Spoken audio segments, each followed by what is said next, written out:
Hey guys, यो video चाहिँ जेठ 10 गतेको थियो। धेरै कारणहरूले गर्दाखेरि चाहिँ मैले भिडियो पोस्ट गर्न पाइरहेको थिएन। आज बल्ल मौका मिल्यो। यो चाहिँ हाम्रो एकदमै स्पेशल इभेन्ट सर्टिफिकेट डिस्ट्रिब्युसन सेरिमनीको हो and we are getting ready for it. मेरो अलमोस्ट टिम मेम्बरहरू चाहिँ रेडी भइसक्नु भएको थियो। मेरो चाहिँ एकदमै लेट भइरहेको थियो मेरो केही कामहरूले गर्दा एन्ड बिहानदेखि रस भएको कारणले गर्दा मैले कफी पनि खान पाएको थिएन। It was my first sip. This time I was planning to do different with my hair. मलाई रसियन हेयर स्टाइल कहिलेदेखि एकदमै गराउन मन थियो, तर मेरो कपालको डेन्सिटी चाहिँ एकदमै पातलो थियो। सो त्यो हेयर स्टाइल टर्न आउट हुन्छ कि हुँदैन, मेरोमा कस्तो देखेला के होला भन्ने मलाई एकदमै खुलदुल भइरहेको थियो। एन्ड मान्छेले मसँग डिस्कस गरिरहेको थियो कस्तो कहाँ मलाई रसियन हेयर चाहिएछ भनेर। And I was explaining her and she was prepping my hair. अनि म आफ्नो मेकअप पनि स्टार्ट गर्न थालेँ because it was getting so late. And as you can see we have a very good bonding with our team. एकअर्कालाई help गरेर हुन्छ कि कसरी हुन्छ। We were getting ready for the event.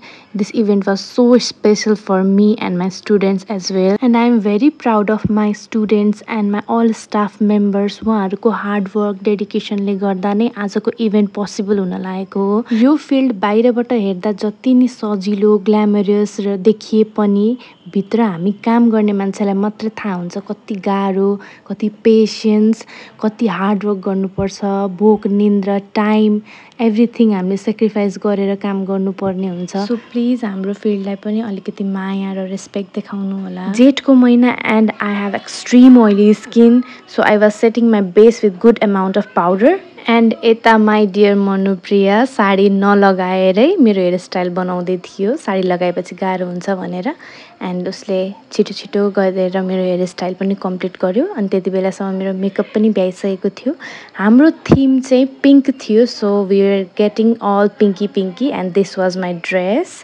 And मलाई चाहिँ मर्मेड टाइपको ड्रेस लगाउन मन लागेको भएर चाहिँ मैले यस्तो डिजाइन गराएँ। त्यसपछि चाहिँ हामी हाम्रो भेन्यू कल्पत्रुमा पुग्यौँ जहाँ हाम्रो इभेन्ट थियो। अलमोस्ट सबैजना आइसक्नु भएको थियो। मेरो आधा टिम चाहिँ पहिले त्यहाँ गएर अल सेटअप गरिसक्नु भएको थियो, ब्यानरहरूदेखि लिएर everything. And here is me signing the certificate. नभ्याएर त्यति बेलै गर्नु पऱ्यो।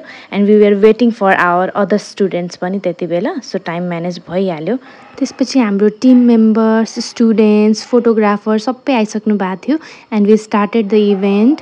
त्यसपछि हामीले भने जस्तै सोचे जस्तै इभेन्ट स्मुथली गयो। मनुप्रियाको इमोसनल स्पिचले सबैको आँखामा आँसु नै ल्याइदियो। एन्ड माई डियर स्टुडेन्ट्सहरूको performance OMG, it was so beautiful. Hidden ट्यालेन्टहरूले भरिपूर्ण छन् मेरो स्टुडेन्ट्स। डिनरभन्दा अगाडि चाहिँ हाम्रो ग्रुपले एउटा गेम खेल्नु भएको थियो। त्यो गेमको क्लिप चाहिँ मसँग नभएर मैले हालिनँ। त्यो गेमको विनरले चाहिँ एउटा स्पेसल प्राइज पाएको थियो। उसले चाहिँ एउटा कोर्स फ्रीमा पाएको थियो and the winner was Neha. Event चाहिँ हामीले सोचेको भन्दा पनि एकदमै रमाइलो, स्पेसल एन्ड यादगार भयो। यहाँ मैले सबैलाई पालो पालो सोध्दै थिएँ डिनर कस्तो छ भनेर। सबैले मिठो मान्दै खाँदै हुनुहुन्थ्यो and it was really good. Once again, I want to thank my all team members, my hardworking students. यो सब इभेन्टलाई पोसिबल गराउनको लागि, सक्सेस गराउनको लागि I am so blessed to have you all. Thank you for watching.